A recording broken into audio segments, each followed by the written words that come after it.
हाँ तो ये है ना, देख के नहीं करें, ये मैनेज नहीं हो जाए। मैं इनके भी ऊपर फिर जांच कराऊंगा, और फिर ये जांच सही नहीं करी तो ये भी मरेंगे जो जांच करने वाले हैं। ये भी इनको बता देना आप। आपने नहीं करवाई क्या सारे, मतलब ये जो जितने भी काम थे अपने तालाबों के, उनकी जांच ये नहीं करवाई क्या?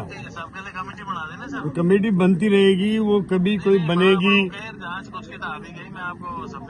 नहीं भाई। ऐसे थोड़ी कि कमेटी बनेगी, फिर बीज डाल दिया, फिर अंकुरित होगा, फिर पैदा होगा, ऐसे थोड़ी होता है। राजस्थान के ऊर्जा मंत्री हीरालाल नागर ने अपने आवास पर ऐसा सख्त मूड दिखाया कि अधिकारी भी सतर्क हो गए। समसा पीएचईडी और एनएचएम के अफसरों के साथ हुई बैठक सिर्फ औपचारिक चर्चा नहीं, बल्कि काम की असली परीक्षा बन गई। बैठक में ऊर्जा मंत्री ने सबसे पहले स्कूलों की प्रगति रिपोर्ट तलब की। सिर्फ फाइलें नहीं देखी, बल्कि ये भी पूछा कि निर्माण की गुणवत्ता की जांच कहां तक पहुंची, पुनर्निर्माण किन हालात में और किस स्तर पर हो रहा है। दिल्लीपुरा, दिगोदा और आमलीझाड़ सहित अन्य स्कूलों के निर्माण में सामने आई कमजोर गुणवत्ता पर मंत्री ने अधिकारियों की साफ साफ क्लास लगाई। दो टूक शब्दों में कहा, डस्ट नहीं, अब एम सेंड का ही इस्तेमाल होगा। हर साइट पर टेस्टिंग लैब अनिवार्य होगी ताकि निर्माण में कोई कमी खामी ना रहे। यही नहीं, ऊर्जा मंत्री ने ये भी निर्देश दिए कि अब तक हुई सभी जांचों का रिजल्ट क्या रहा, किस पर क्या कार्रवाई हुई, इसकी पूरी रिपोर्ट तत्काल पेश की जाए। बैठक का सबसे सख्त संदेश अंत में आया, चाहे अधिकारी हो या ठेकेदार, लापरवाही किसी भी हाल में बर्दाश्त नहीं की जाएगी।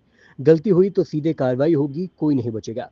स्पष्ट है कि सरकार अब सीधा सिर्फ निर्माण नहीं, बल्कि मजबूत, सुरक्षित और गुणवत्ता युक्त स्कूल चाहती है, और इसमें ढिलाई की कोई गुंजाइश नहीं छोड़ी जाएगी। जो भी मैंने औचक निरीक्षण किए, जिन भवनों का, जिन स्ट्रक्चर का, जहाँ पर चाहे वो नहरी तंत्र हो, चाहे वो सड़क तंत्र हो, चाहे वो शिक्षा के स्कूल हो, तो वहाँ पर जो कमियां पाएगी, तो मैंने आज, चाहे वो पेयजल की व्यवस्थाओं को लेकर के हो, उन सभी अधिकारियों को बुला करके जो भी उन्होंने जांच करके क्या उसके परिणाम आए उसके बारे में बैठक करी है। उन जांच परिणामों से मैंने कहा है कि उसकी अवगत भी कराएं और उस पर क्या कार्रवाई अग्रिम कर रहे हैं।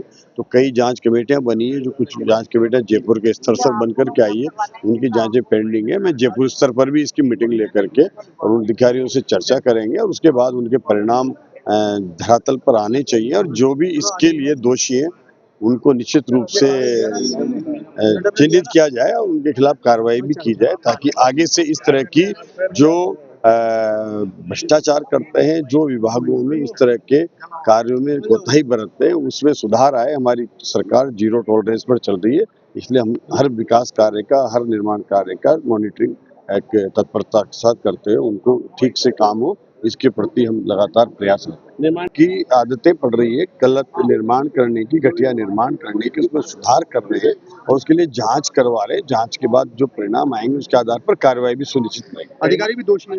नहीं, जो अधिकारी हो, चाहे वो ठेकेदार हो, जो भी दोषी होगा उसके खिलाफ निश्चित रूप से कार्रवाई सुनिश्चित की जाएगी, ताकि किसी प्रकार की कोई कोताही आगे से भी नहीं हो, और जो जिन्होंने पहले भी इस तरह के घटिया निर्माण किए उनके खिलाफ भी कार्रवाई हो।